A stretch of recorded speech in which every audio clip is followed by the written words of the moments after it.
Welcome to Positive Perspectives, a podcast dedicated to sharing powerful stories that open hearts and minds. Each episode features an inspiring individual sharing their journey, insights, and personal reflections. You'll be hearing from our expert guests who bring lived experiences and meaningful lessons, stories that spark transformation, deepen understanding, and encourage a positive and purposeful change. A shared story, a new perspective. One moment of connection can inspire meaningful change. So I'm joined today by Kiran Prashar, founder and director of KXP Coaching and Development, where she's passionate about supporting organizations in maximizing the potential of their people. KXP believes everyone deserves to have a fulfilling and successful career. And through the power of coaching and leadership development, they help unlock people's potential. I really am inspired by what you do, Kiran, and it's Thank you. absolutely lovely to see you here today.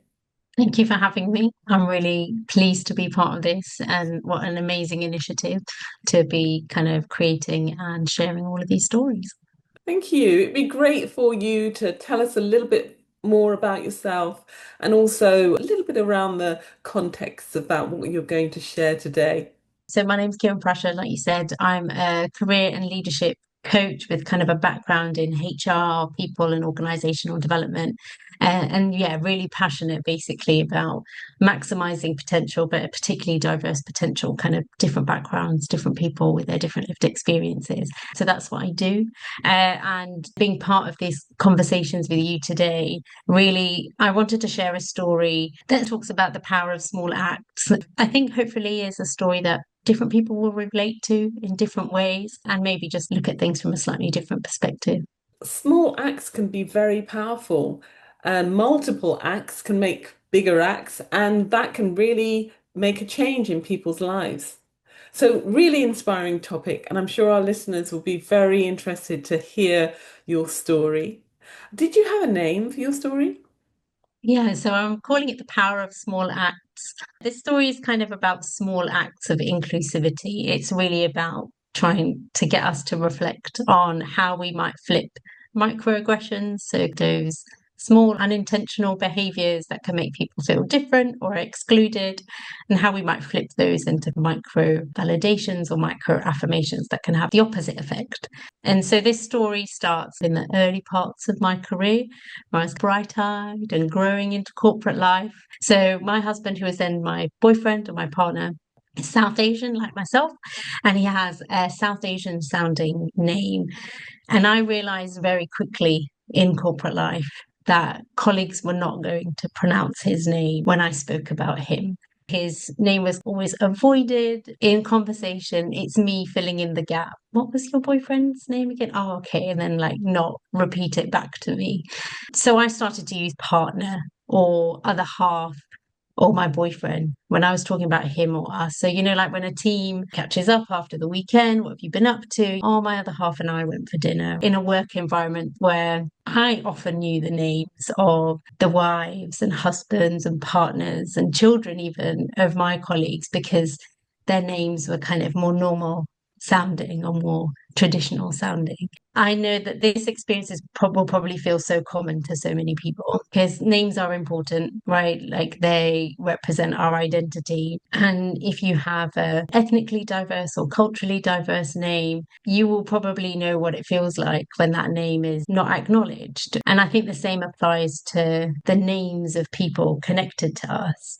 But just like I did, we kind of adjust and we adapt. We have to navigate all these various environments and then we carry on. And me choosing to not use his name and just use partner or other half was kind of my way of doing that. A little bit later down the line, so I've got a new job. I have a really wonderful manager, really great team environment. Like I'm in a good place. It's a good place to be career wise. But this habit of using partner has just stuck, except now it's husband because we got married. And this was kind of all until one conversation with my manager where she referred to my husband by his name, entirely unprompted by me. It was one of those very normal conversations. We were talking about buying houses and locations. And she said, "So where did Kashinda's parents live then?" And it was like a moment, one of those seconds that feels like it lasts much longer than it actually did. It was a conscious act from her. She took a risk that she may not pronounce it correctly, but she picked that moment to do it and to make a change in her behavior. And it had a really powerful impact on me because I think in that one conversation, I felt such a strong sense of belonging and like a really strong sense of being seen. And I don't think it was until that moment that I even realized what a big deal that was. Because you've kind of adapted, it's just the kind of way that you've adapted to life, right? And not until that moment did I realize how meaningful it was that the name and identity of my family as an extension of me had been acknowledged and had a place in this work environment, in these conversations. It belonged. I think I realized afterwards, hang on a minute, if one person can say his name, then that means other people can say his name too.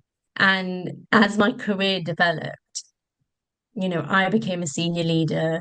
I went on to have children who also have South Asian names.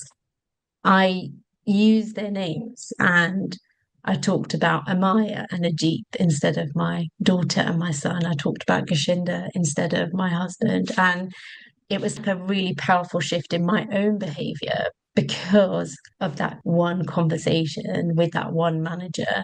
And that small act of validation has had such a meaningful impact for me in having a more positive experience of belonging and inclusivity that carried on throughout my career. I can see that the way you described that small act, I love the way you described it, that moment that almost stopped still for you. And it was a light bulb moment on many levels for you that I could see how impactful one small act by your manager has actually impacted on your entire life and your family's life as well. Did you actually ever speak to your manager about that? And what were her thoughts? I'd be interested to hear. Yeah, I did. I did. I spoke to her about it, not immediately afterwards. I think it was in a moment where I felt like I could give that feedback to her. Amazingly, we are friends today. And that I think also says something that building that connection, that belonging has created a longer lasting relationship. She also said because she had been consciously looking at her own behaviors and her own biases, I think that it was a conscious act for her. It was linked to many other different behavior changes she was doing at that time. She saw a change in my behavior that she knew was a result of her shifting her approach to me. And I think it's that you could already be in a really good place with that person, but still not even realize the ways that you still feel excluded or you still don't feel entirely in group, and how some of these small behaviors can make such a difference. But I think when I gave her that feedback, I think it was validation for her that she had been doing the right thing Yeah. and that she had been pushing herself as well and consciously changing the way she saw things, and the way she behaved.